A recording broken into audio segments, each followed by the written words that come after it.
Oke guys, kembali lagi ya bersama Mimin dari Zoo Official. Oke, sebelum kita ke ceritanya, kita intro dulu ya guys.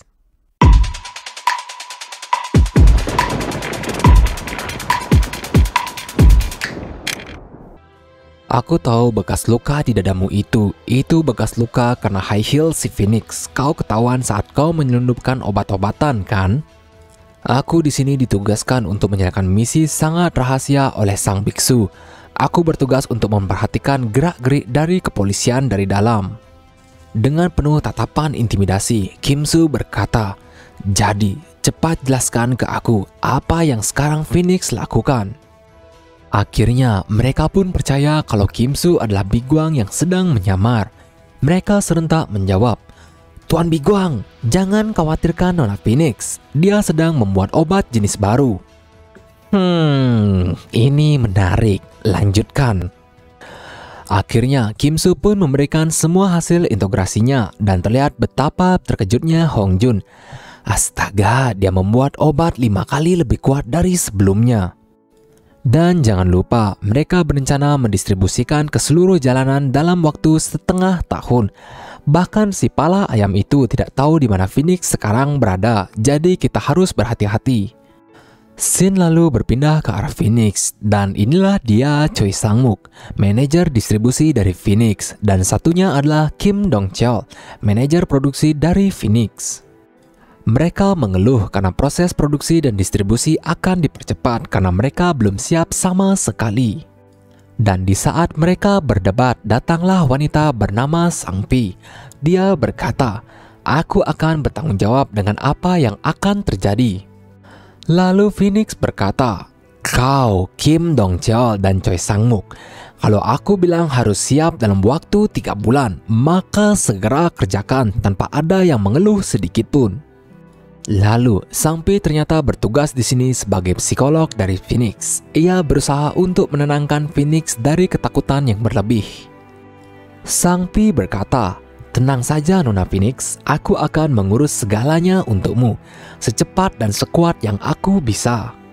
Jadi kita kasih nama aja ya ketiga trio ini agar mempermudah pengucapannya. Scene pun berpindah ke pelatihan Raka dari trio Wek-Wek.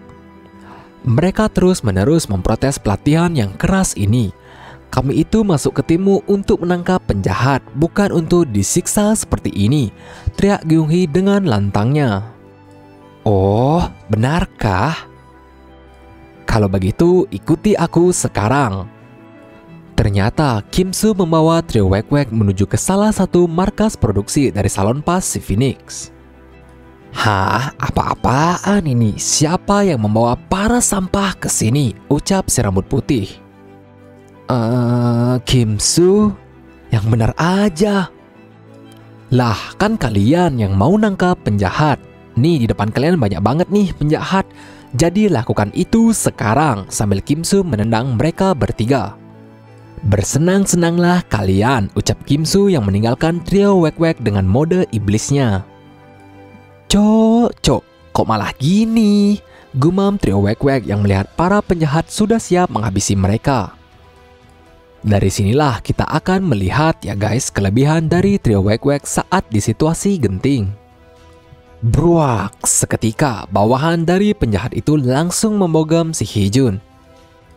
"Lah, kok nggak sakit?" tanya Hee-jun dibandingkan dengan bos Kim Soo. Pukulan mereka seperti anak-anak. Guys, pukulan pria ini nggak sakit sama sekali. Dia nggak seseram bos Kim Soo kok. Ayo maju aja guys, ucap Hee-jun yang menurunkan kewaspadaannya. "Hehehe, ayo kita bertarung sekarang," ucap dari Hee-jun. Lalu Song Hyun juga tidak mau kalah. Ia menerjang orang yang ingin menyerang dari belakang.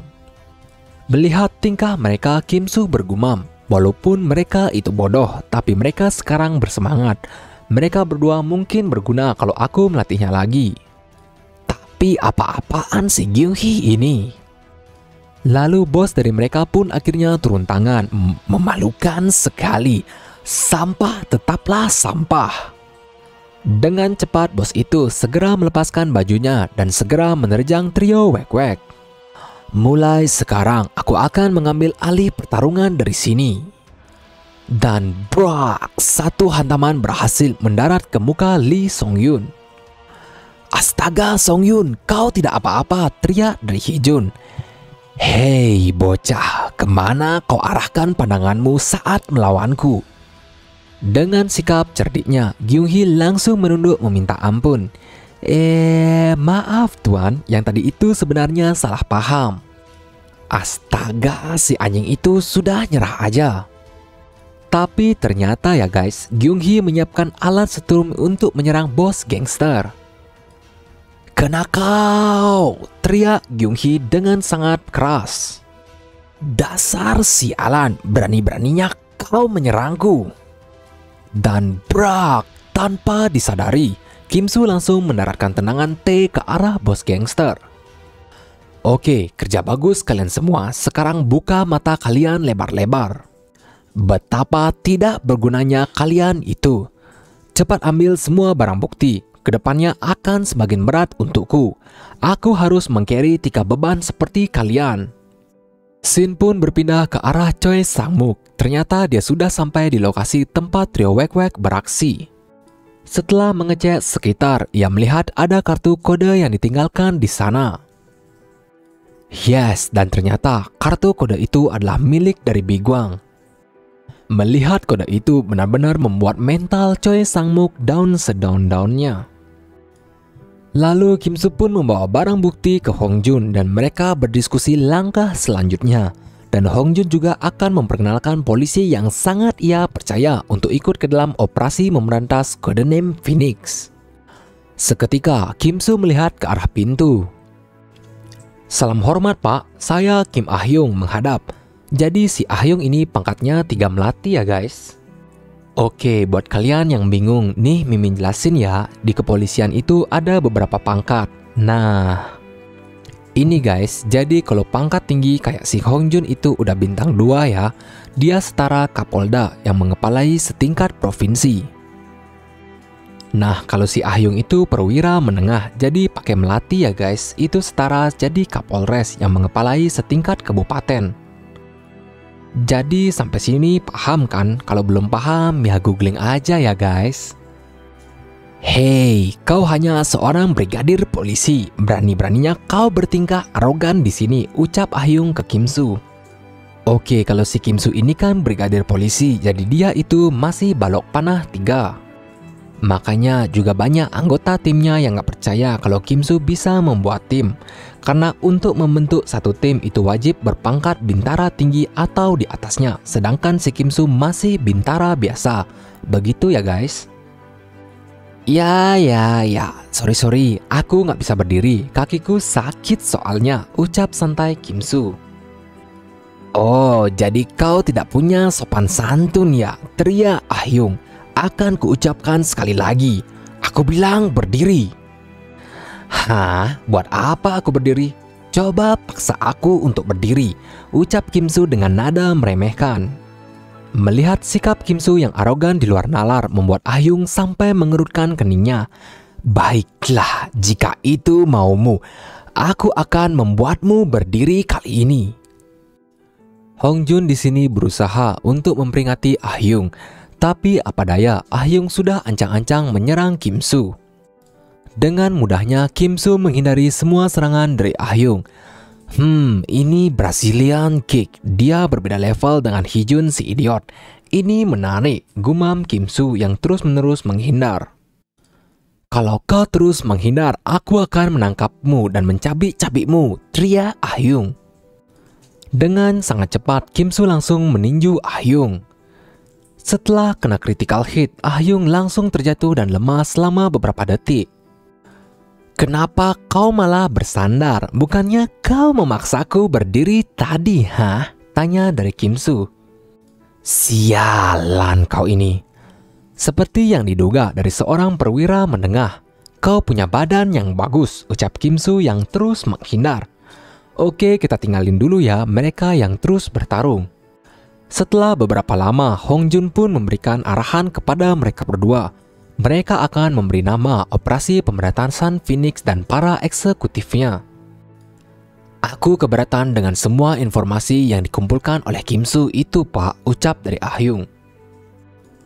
Kita saja sudah berusaha mencoba untuk membuka mulut para bajingan itu, dan usaha kita benar-benar nihil. Lah, bukannya berterima kasih karena berkatku mereka semua mau buka mulut. Tapi kenapa kau masih ngeyel, hah? Hei, mana sopan santunmu? Pangkatku itu di atasmu, tai. Sudah cukup, Ahyung. Kita tidak mungkin bisa menginterogasi mereka lagi karena mereka sudah tewas. Sekarang kau boleh pergi. Semua sudah aku jelaskan, ucap Hong Jun. Dan kau, Kim Soo, tetap di sini karena ada hal yang perlu aku bicarakan. Sebelum Ahyung pergi meninggalkan Kim Soo, ia berkata, "Oi, kau, keahlianku adalah menembak. Bersiaplah dan berhati-hatilah dengan senapanku." "Apa-apaan sih wanita gila itu?" ucap Kim Soo setelah Ahyung pergi. Lalu Hong Jun melanjutkan, "Ini ditemukan di tempat interogasi. Apa kau tahu tentang ini?" "Oh, itu bangau ya," ucap santai dari Kim Soo. Scene pun berpindah ke arah Phoenix. Ia gemetar setengah mati setelah melihat kartu yang bawahannya dapatkan. "Astaga, aku dalam masalah besar sekarang," gumam dari Phoenix. Bawahannya menjelaskan kalau ini ditemukan saat kita mengecek situasi sekitar di TKP. "Astaga, bagaimana ini sekarang? Ini tak mungkin, Opa Biguang sudah tewas. Tapi kenapa tukang tangkap itu meninggalkan kartu kode Nem Biguang ini?" Aku bisa gila kali ini," teriak Phoenix. Seperti biasa, setelah Phoenix masuk kondisi gilanya, hanya Sang Pilah yang bisa menenangkannya. "Oi, Choi Sang-muk dan Kim Dong Cheol, tetap lanjutkan rencananya dan berikan mereka satu obat ini, Sang Pi," ucap Phoenix. "Oh, terima kasih Nona Phoenix. Aku akan menerima ini dengan baik. Dan akhirnya aku merasa hidup kembali. Seharusnya semua berjalan sesuai rencana sekarang. Kami akan segera melanjutkan rencananya, Nona Phoenix." Scene pun berpindah ke tempat biasa trio Wek-Wek berlatih. Tapi kali ini hanya Gyung-hee saja sendiri yang berlatih, karena dua lainnya harus ke rumah sakit mendapat perawatan. "Cih, mereka itu dasar lemah. Baiklah kalau begitu. Sampai yang lainnya datang, kau dan aku. Kita akan melakukan pelatihan khusus rahasia 1 lawan 1. Pelatihan khusus rahasia?" tanya Gyung-hee yang masih belum paham. Oke guys, segitu dulu ya untuk pembahasan part kali ini. Menarik ya untuk ditunggu kelanjutan ceritanya hanya di Zoo Official. See you guys.